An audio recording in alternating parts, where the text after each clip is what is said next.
जय गुरुदेव। और मैं आपको एक नूतन कहानी सुना रहा हूँ, क्योंकि है तो खैर पुरानी, लेकिन ज़्यादा पुरानी नहीं है। और इसके लेखक नितिन शर्मा लेखक हैं। आज विज्ञान चाहे जितनी उन्नति कर गया हो, लेकिन कई ऐसे रहस्य यहाँ कुछ विचित्र घटनाएं हैं जिनका खुलासा वैज्ञानिक आज तक नहीं कर सके हैं। ऐसी कोई शक्ति अवश्य है जो इस दुनिया को चला रही है, लेकिन यह अलौकिक शक्ति क्या है, इस बात पर लगभग सभी मौन हो जाते हैं।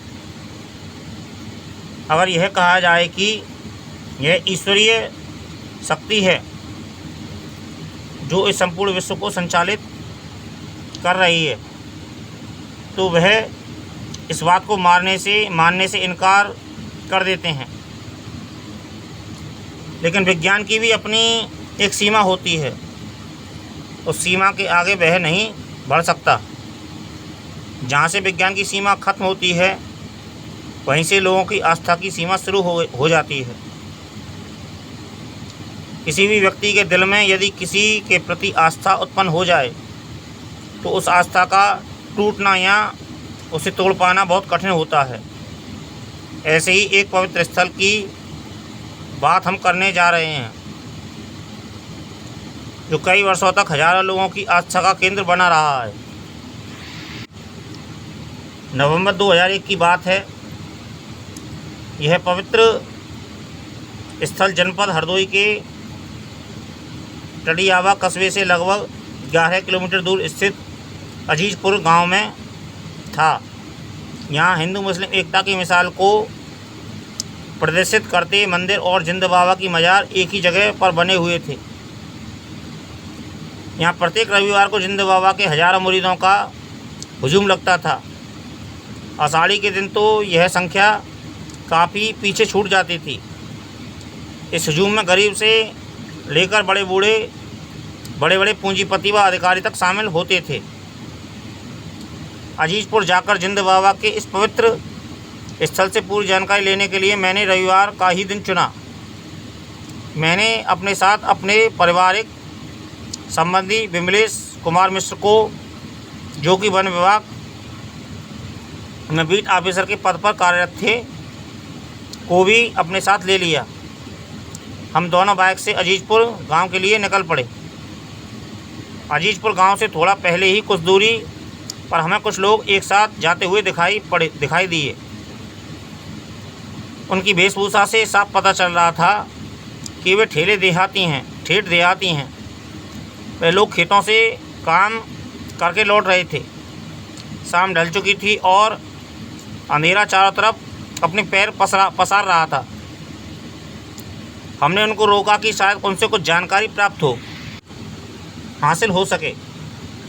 हमने सुना है कि अजीजपुर में जो गद्दी लगती है, वहाँ के पुजारियों पर जिंद बाबा की सवारी आती है। क्या यह सच है? इस बारे में आप लोग कुछ जानते हो तो मुझे बताइए। मैंने अपना परिचय दिए बिना ही पूछा। आपने जो सुना है वह सच है? साथ ही उस व्यक्ति ने पूछा, आप लोग कहाँ से आए हैं? हम लोग बहुत दूर से आए हैं, मैंने गंभीरता से जवाब दिया। तो वह बोला, आपको जिसने भी बताया है बहुत सही बताया है, और आपकी कोई समस्या या परेशानी है तो दरबार में जाकर अपनी अर्जी लगाइए, तो अवश्य ही आपकी मुराद पूरी हो जाएगी। यह सब सच भी है या? मैंने उस व्यक्ति के मन की थाह लेने के उद्देश्य से पूछा। इस पर वह व्यक्ति झुंझलाहट भरे लहजे में बोला, कैसी बात कर रहे हैं आप? जब विश्वास ही नहीं है तो उनके पास क्यों जा रहे हो? फिर भी जाइए, वहाँ पहुंचकर सब पता चल जाएगा, कहकर वह अपने साथियों के साथ आगे बढ़ गया। मैं उसकी झुंझलाहट पर मुस्कुरा उठा। इसके बाद जब हम गांव पहुंचे तो उस समय रात के 8 बज रहे थे। लोग मैदान व खेतों में लाइन से लेटे हुए थे। वाहन भी काफ़ी संख्या में खड़े थे। खाने पीने व अन्य सामानों की दुकानें भी मैदान में एक किनारे लगी हुई थी। जो लोग आ रहे थे वह अपना नाम व पता लिखकर अपनी अर्जी बाबा के दरबार में लगा रहे थे। दोपहर 12 बजे से ही लोग आने लगते। हम भी वहाँ हजारों लोगों की उपस्थिति देखकर आश्चर्यचकित रह गए। हम सीधे मजार के पास पहुँचे और पुजारियों के बारे में पूछा तो एक युवक ने इशारा करते हुए बताया, यही पुजारी जी हैं। लगभग 60 वर्ष की उम्र पार कर चुके पुजारी जी को हमने अपना परिचय दिया और अपनी इच्छा बताते हुए कहा, हम यहाँ के बारे में अपनी पत्रिका में कुछ प्रकाशित करना चाहते हैं। क्या करेंगे छाप कर? यूँ ही यहाँ बहुत भीड़ है। हम चाहते हैं कि यहाँ के बारे में जिन लोगों को नहीं पता है उनको भी पता चल जाए, क्योंकि आज हर व्यक्ति किसी न किसी समस्या से परेशान है। ऐसे लोग यहाँ आकर अपनी परेशानियों से निजात पा गए तो मेरा यह प्रयास सार्थक हो जाएगा। इस पर वह बोले, कुछ हद तक आपकी यह बात ठीक है, लेकिन हम तीनों पुजारी अपने और इस स्थान के बारे में स्वयं कुछ नहीं बताएंगे। वैसे हम लोगों की ज़िंदगी खुली किताब की तरह है। यहाँ आने वाला हर आदमी हम लोगों के बारे में जानता है। आप उनसे पूछ सकते हैं। अब आरती और हवन का समय हो रहा है, इसलिए अब मैं चलूँगा, कहकर पुजारी चले गए। मैं विमलेश जी के साथ वहीं बैठ गया और पूजा को ध्यानपूर्वक देखने लगा। मंदिर में हनुमान जी, शिव जी व दुर्गा जी की मूर्तियां रखी हुई थीं। साथ ही जिंद बाबा की मजार बनी हुई थी। पूरा स्थल धूप व अगरबत्तियों के मिश्रित सुगंध से महक रहा था। श्रद्धालुओं द्वारा लगातार बाबा के दरबार में प्रसाद चढ़ाया जा रहा था। इसमें हिंदू मुस्लिम सभी थे। इसके पश्चात आरती व पूजा की गई। फिर देवताओं का आह्वान करने के बाद मुस्लिम श्रद्धालुओं ने बाबा के दरबार में बैठकर मिलाद पढ़ी। इसके बाद पुजारी जी गद्दी पर बैठ गए। कुछ ही देर में उनका चेहरा एकाएक थोड़ा कठोर हुआ, फिर शांत हो गया। पुजारी जी पर जिंद बाबा की सवारी आ चुकी थी। तभी लोगों की अर्जी नोट करने वाले व्यक्ति ने बारी बारी से नाम पुकारना शुरू कर दिया और बाबा के मुरीद भी बारी बारी से बाबा के सामने अपनी अपनी समस्याओं के निराकरण के लिए आने लगे। पुजारियों के साथ वह उस स्थल से अपने आप को जुड़ा हुआ महसूस करने लगे। जिंद बाबा के मुरीद ज्ञान प्रकाश गुप्ता से हमारी मुलाकात हुई। ज्ञान प्रकाश हरदोई शहर में अपना फ़ोटो स्टूडियो चलाते हैं।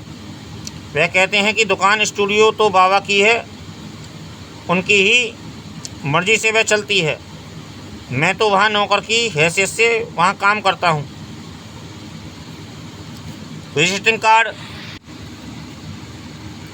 पर भी उन्होंने 786 द्वारा संचालित सबसे ऊपर छपवाया है। जिंद बाबा के प्रति अटूट श्रद्धा उसकी बातों से साफ झलकती थी। उन्होंने इस स्थल के बारे में शुरुआत से बताना शुरू किया। तीनों पुजारी गजराज, जौनी और विश्राम हिंदू है और पासी जाति के हैं।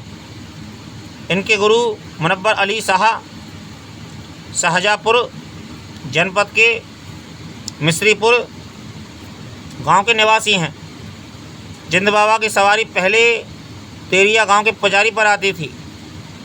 वहीं ये तीनों पुजारी आते जाते रहते थे। इन तीनों पुजारियों की अटूट श्रद्धा व पूजा पाठ को देखते हुए बाबा ने तीनों पर सवारी करने के लिए कह दिया। इससे ये तीनों पुजारी काफ़ी खुश हुए। फिर अपने गांव आकर मिट्टी की कच्ची मजार बनाई और देवताओं के चित्र बनाए। यह लगभग सन 1966 की बात है। तीनों पुजारी पूजा करते हैं और बाबा की सवारी आने पर गद्दी पर बैठ जाते हैं। इस तरह हर रविवार को जिंद बाबा तीनों पुजारियों पर सवारी करके दुखी लोगों के दुख दर्द को दूर करने लगे। पुजारियों को उस समय का कुछ पता नहीं चलता। जब जिंद बाबा उन पर सवारी करते हैं,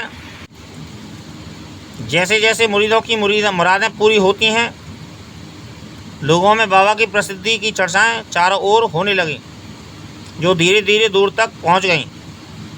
20 वर्ष पूर्व कुछ मुरीदों ने मंदिर व मजार का निर्माण करा दिया। थोड़ा रुककर ज्ञान प्रकाश ने आगे बताया, मंदिर के निकट ही मैंने सन 2000 में कुछ लोगों की मदद से सर्वधर्म समभाव मंच का निर्माण कराया। बाबा की ही इच्छा थी जो मैं इसका निर्माण करा सका। जन्माष्टमी के दिन यहाँ खप्पर खेला जाता है।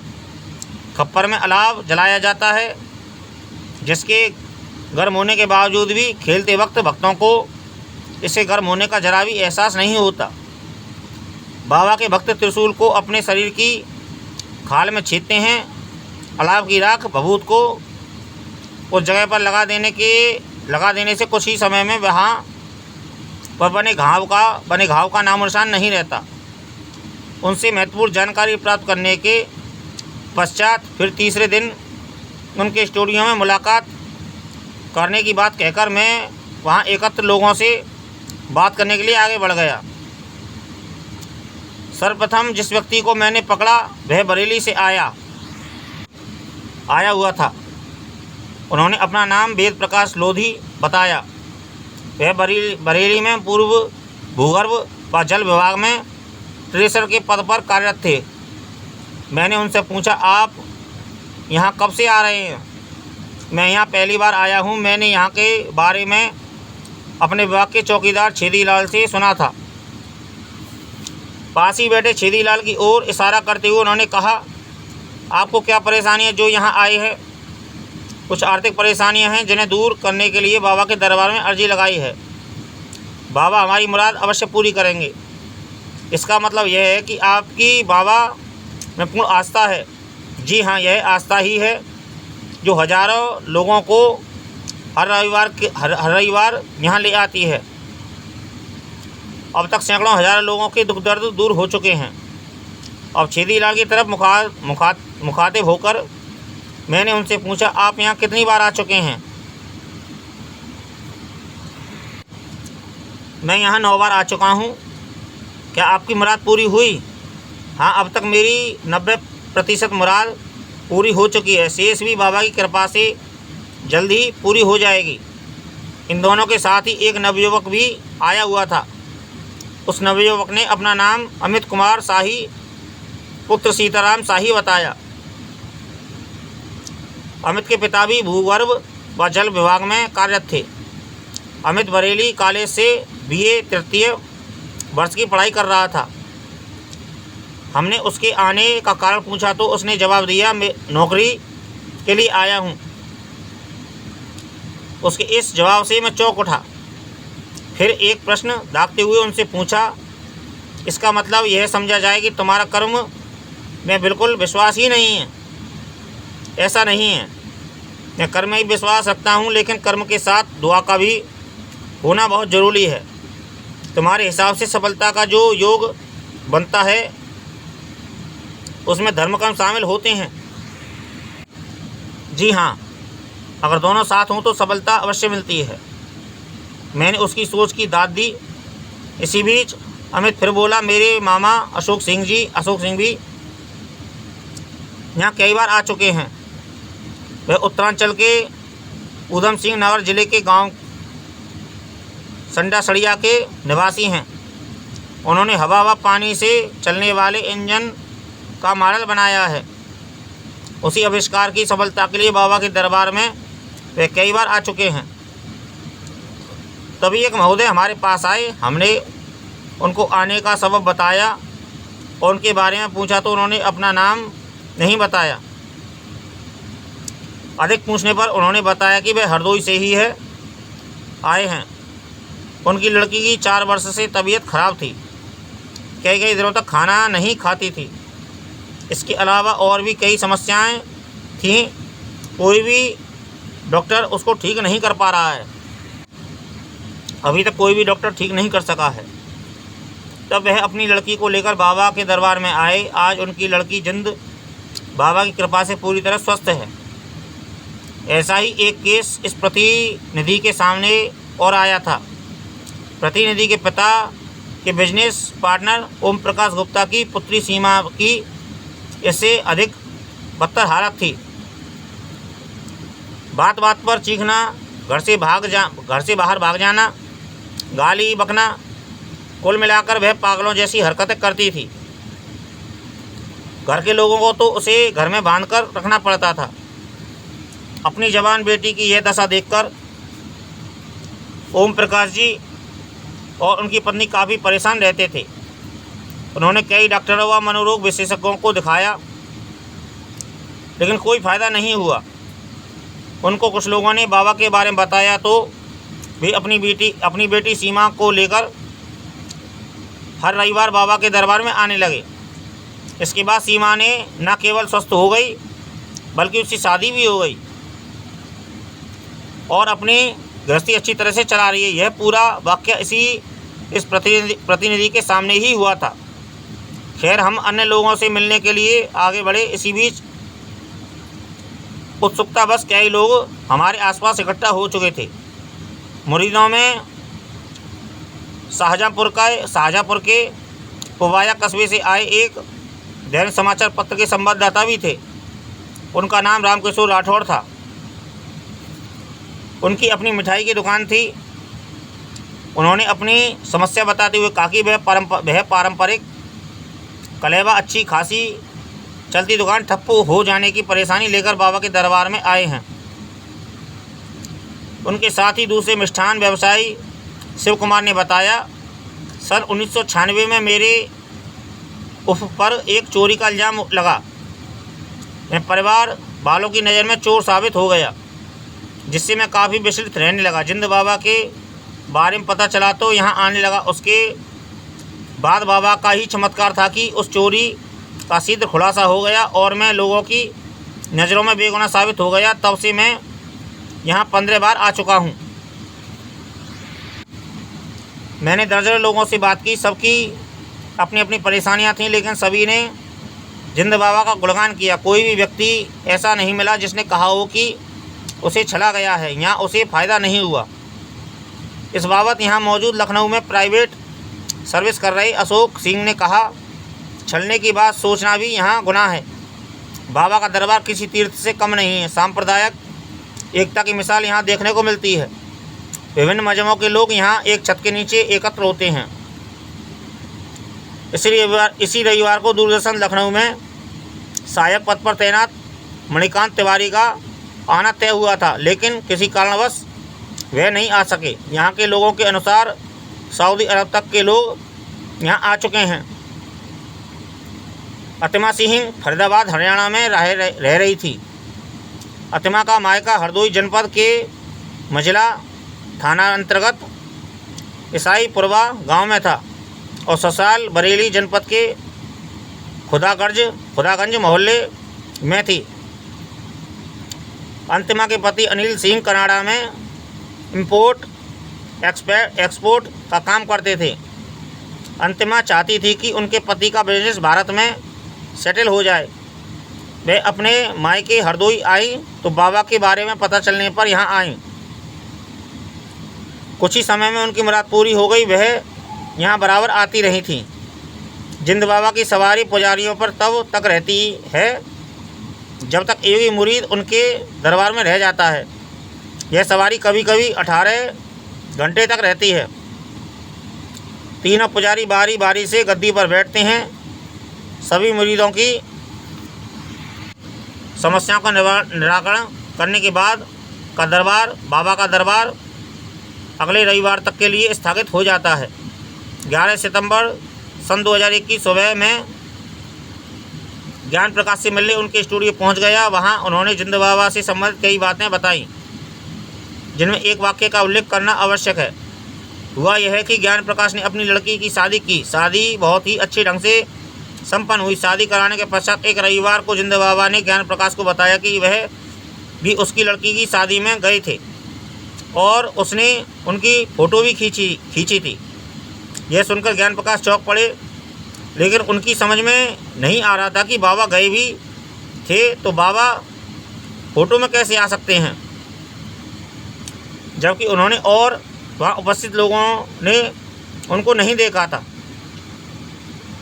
फिर भी वापस आकर ज्ञान प्रकाश ने शादी की फ़ोटो निकाली तो एक फ़ोटो पर उनकी निगाहें जम गईं। वह फ़ोटो 8x10 की साइज़ की थी और वह फ़ोटो दूर से खींची गई थी। उस फ़ोटो में 2 कुर्सियां पर लोग बैठे हुए थे, जिनमें एक नागा बाबा थे जो कि जिंद बाबा के मुरीद थे। वह भी शादी में आए थे। उन दोनों कुर्सियों के बीच एक ऐसी शख्सियत की फ़ोटो आ रही थी जिसका चेहरा मालूम नहीं पड़ रहा था।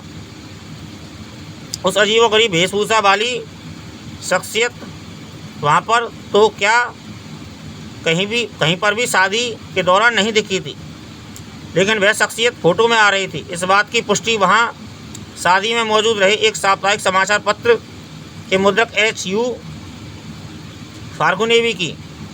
ज्ञान प्रकाश ने फ़ोटो करके उस हिस्से को बड़ा बनाया तो भी उसकी शख्सियत अजीब सी लगती थी। ज्ञान प्रकाश अपने इस दावे को मजबूत करने के लिए उस फ़ोटो का प्रमाण देते हुए कहते हैं कि यही जिंद बाबा हैं। यह फ़ोटो पाठकों को देखने के लिए भी प्रकाशित की जा रही है। यह सितंबर 2001 की बात थी।